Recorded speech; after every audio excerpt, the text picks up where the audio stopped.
আসসালামু আলাইকুম, কেমন আছেন সবাই? আলহামদুলিল্লাহ, আমিও ভালো আছি।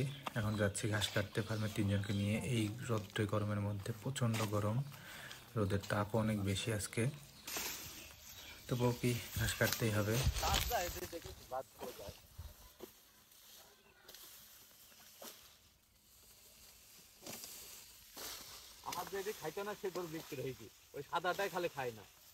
এই গুড়াতে মনে চাবার আছে ভুট্টু বেড়াইছ না কি এটা? এটা ভুট্টু মনে আছে না ঘাস?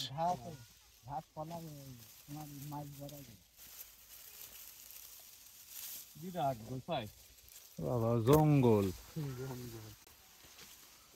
এই গরমের মধ্যে ঘাস কেটে মাথায় করে নিয়ে যাওয়া হবে। এই যে দেখুন, ভাই অনেক টাইট করে বাঁধবে, বেঁধে এখন নিয়ে যাবে। একজন আরেকজনের মাথার উপর তুলে দেবে, দিয়ে নিয়ে যাবে। ঘাসগুলো প্রচুর ভারী হয়, অনেক অনেক ওজন এই ঘাসের।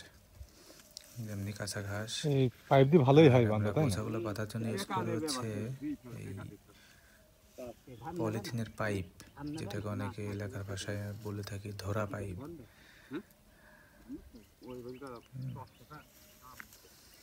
আমরা দিনে এরকম 4 বোঝা থেকে 5 বোঝা ঘাস লাগে আমার ফার্মে 26টা গরুর জন্যে।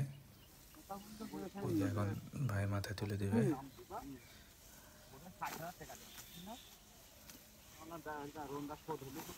বেশ ওজন এই ঘাসগুলোর, একবার ওঠানো যায় না।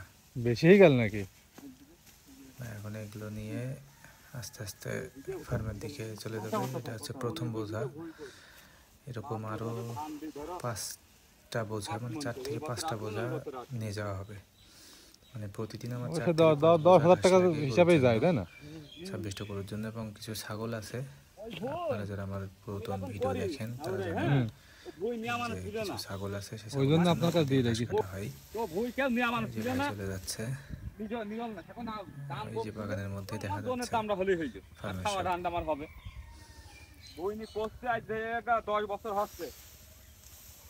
ঘাসগুলো বেশ মোটা হয়ে গেছে এবার, কারণ ঘাসের ফলনটা এবার ভালো হয়েছে মাশাআল্লাহ, যার জন্য ঘাস কেটে আসলে ফোরানো যাচ্ছে না।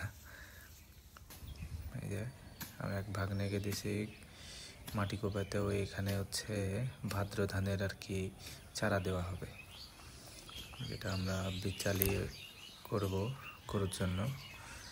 চিন্তা আছে এই ফাঁকা জায়গাগুলোতে সব ধান লাগানোর। এবার তো এখন মাঠের দিকে যাচ্ছি, কি অবস্থা দেখুন।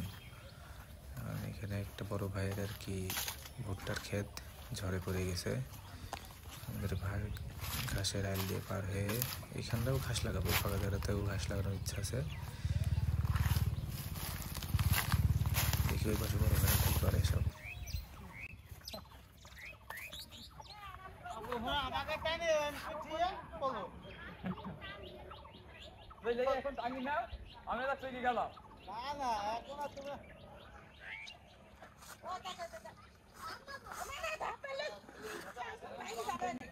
এটা সব পয়সা এ ফুল ছয় লাগে। মদ্দা গাছ আছে, মদ্দা গাছ নিয়ে যাবে না, মদ্দা গাছ না হলে হবে না। সব কিছুতে নারী পুরুষ লাগে না। যেমন এই যেখানে এইটা পটল হবে, হয়েছে এই যে নিচে, নিচে হয়েছে, ওই যেরকম নষ্ট কিন্তু হয়ে যাবে, এইটা হবে, এইটি পয়সা গেছে। সব নষ্ট হয়ে যাবে। মদ্দা না হলে না পটল থাকতো না।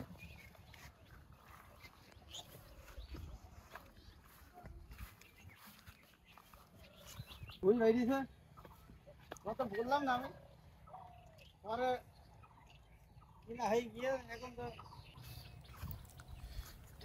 পেঁপের বাগানও আছে, পেঁপে লাগিয়েছে, এগুলো পুরুষ গাছ, আর কিছু স্ত্রী গাছ আছে।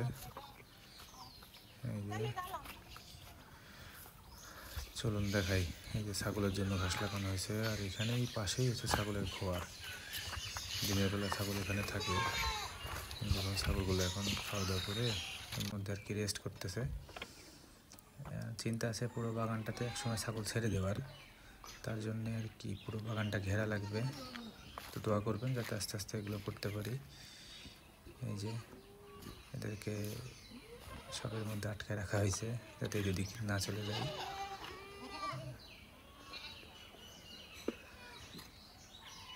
এরা বাইরে বেরোনোর জন্য পাগল।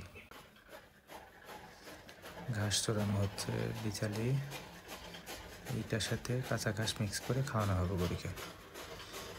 তো সবাই ভালো থাকবেন, দোয়া করবেন এবং চ্যানেলটি সাবস্ক্রাইব করবেন।